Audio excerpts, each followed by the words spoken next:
Le leadership. Ce terme est si vaste qu'il en existe plusieurs approches définitionnelles.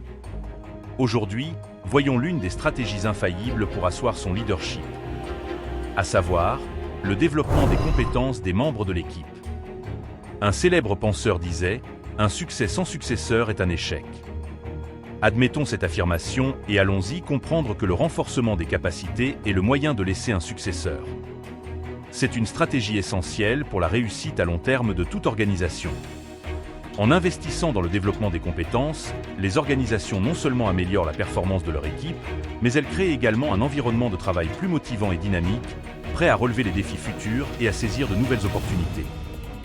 Voici de façon détaillée les techniques essentielles à suivre si vous souhaitez développer les compétences de votre équipe. Pour optimiser le résultat de cette initiative, il est inévitable de faire un état des lieux car les membres de votre équipe n'ont pas tous le même niveau. La première étape est donc l'évaluation des besoins de formation. Il se décline en deux sous-ensembles, l'analyse des compétences et la définition des besoins. Elle permettra d'évaluer les compétences actuelles de chaque membre de l'équipe pour identifier les forces et les lacunes et d'identifier les compétences nécessaires pour atteindre les objectifs de l'équipe et de l'organisation. Les outils comme les évaluations de performance, les entretiens individuels et les feedbacks 360 degrés sont conseillés.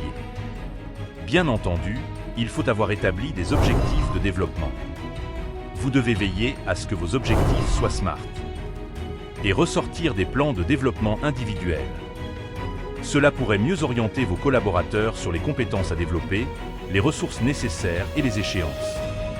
Organiser des séances de formation et de coaching, cette approche aidera les membres de l'équipe à surmonter les défis et à atteindre leurs objectifs professionnels. Encouragez vos collaborateurs à la participation à des projets spéciaux, soit par des projets défis ou par des responsabilités et autonomie. Ces projets spéciaux les poussent hors de leur zone de confort et les obligent à acquérir de nouvelles compétences. Ensuite, l'évaluation et le suivi des progrès. C'est une étape inévitable qui se décline en suivi des progrès et adaptation des plans.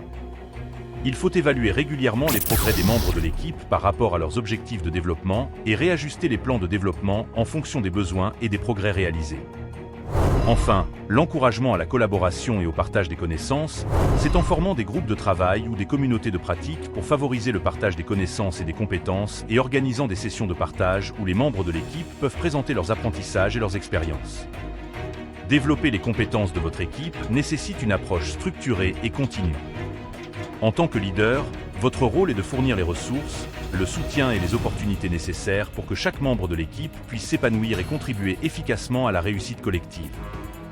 En investissant dans le développement des compétences, vous renforcez non seulement la performance individuelle, mais aussi la compétitivité et la résilience de toute l'organisation.